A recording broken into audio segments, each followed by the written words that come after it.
हमारे साथ काम करने वाले मजदूर भी हैं, कुछ बातें हमारी सुन रहे हैं और महसूस कर रहे हैं कि विद्यार्थी में कितना अनुशासन है। अभी बहन प्रिया ने कहा था कि सब बच्चे, कई बच्चों के हाथों में गिफ्ट है, उपहार लिए हुए हैं, मेरे पास कुछ नहीं है। आपका जो जीवन है, मानव जो जीवन है, ईश्वर का दिया हुआ सबसे अच्छा उपहार। और ये उपहार जब ईश्वर ने आपको दिया है तो इसे अच्छा बनाना आपके हाथ में। आपके माँ बाप ने आपको जीवन दिया है, पालन पोषण किया है, आपको इस लायक बनाया है कि आप विद्यालय जाए, शिक्षा ग्रहण करें। गुरुजनों की जितनी क्षमता योग्यता होती है उतना आपको सिखाने की कोशिश करते हैं।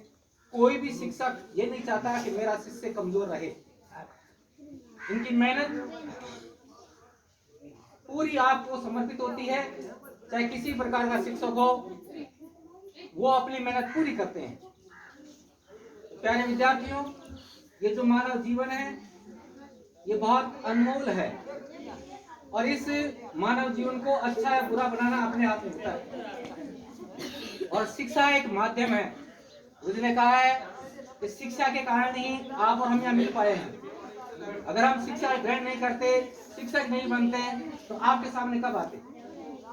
विद्यार्थी, आपके माता पिता चाहते हैं आपको शिक्षित होना, आप विद्यालय कब आते? लेकिन चाहते हैं कि आप शिक्षित हो, अच्छे बनो और सबसे पहले अच्छे माँ बाप की अच्छी संतान बनो, फिर गुरुजनों के अच्छे शिष्य बनो और बाद में अपने समाज के, अपने देश के अच्छे नागरिक बनो। ये बहुत यही रहता है हमारा, और कुछ नहीं जाने वाला है। जो हमारा व्यवहार होता है एक दूसरे के प्रति, जो ये व्यवहार है, ये व्यवहार हमेशा याद रहेगा। तो ये पल, ये समय जीवन में दोबारा कभी नहीं आएगा। जो समय आप लोगों के साथ गुजारा है, जितना समय आप गुजारा, मैंने गुजारा, परवीन ने गुजारा, वो बिल्कुल अविस्मरणीय रहेगा, उसको भूला नहीं जा सकता।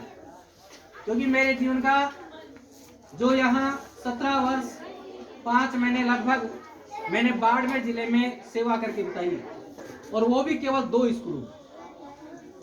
पहले 9.5 साल एक स्कूल में बिताई। वहाँ का जो व्यवहार था, वो जो कर्म थे, वो वहाँ के लोगों को आज भी याद है, आज ही मुझे याद करते हैं, मैं भी उनको याद करता हूँ। यहाँ 7 साल और 9 महीने 13 दिन में आ रहा, तो वो समय भी मेरे लिए अविस्मरणीय रहेगा, कभी जीवन में भूल नहीं पाऊंगा मैं इसको। आप लोगों के लिए केवल एक गिफ्ट जो है ना, गिफ्ट, ये गिफ्ट वो गिफ्ट नहीं है, ये केवल एक परंपरा है जो आप लोग दर्शाते हैं। सबसे बड़ा गिफ्ट वो होता है आदमी को, आप गुरुजनों को द्वारा जो शिक्षा मिली आपको, उस शिक्षा का सही सदुपयोग करें और उस शिक्षा से आप अच्छे नागरिक बनो, कुछ लायक बनो।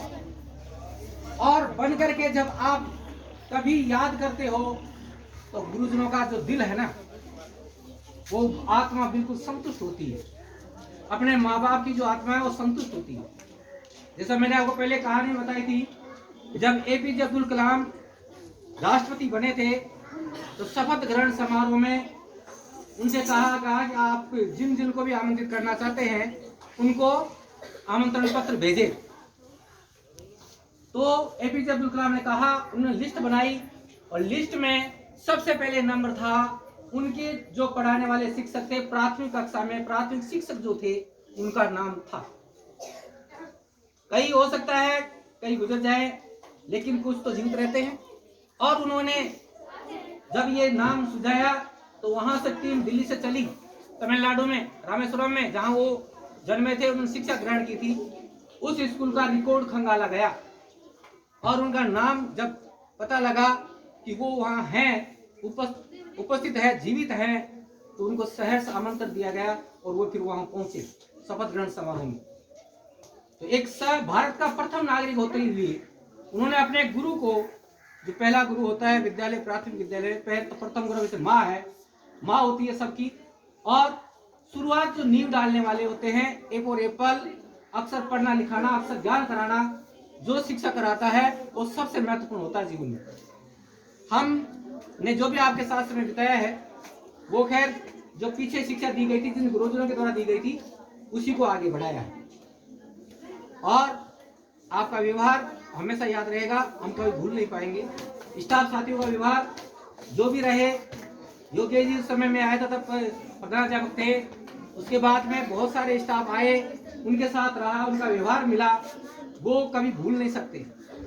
इसलिए आपके साथ भी जो गुरुजी आपके साथ रहे, हो सकता है किसी गुरुजी के प्रति आपका लगाव ज्यादा रहा हो, किसी की अच्छी बातें आपको लगी हो, और हो सकता है किसी की कड़वी बात भी लगी होगी, तो उनको अमृत मान करके, एक वरदान मान करके आपको ग्रहण करना चाहिए, और ताकि वो आपके जीवन में काम आने वाली है।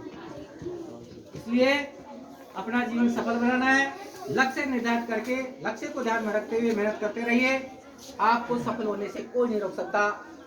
ईश्वर उन्हीं की मदद करता है जो स्वयं अपनी मदद करता है।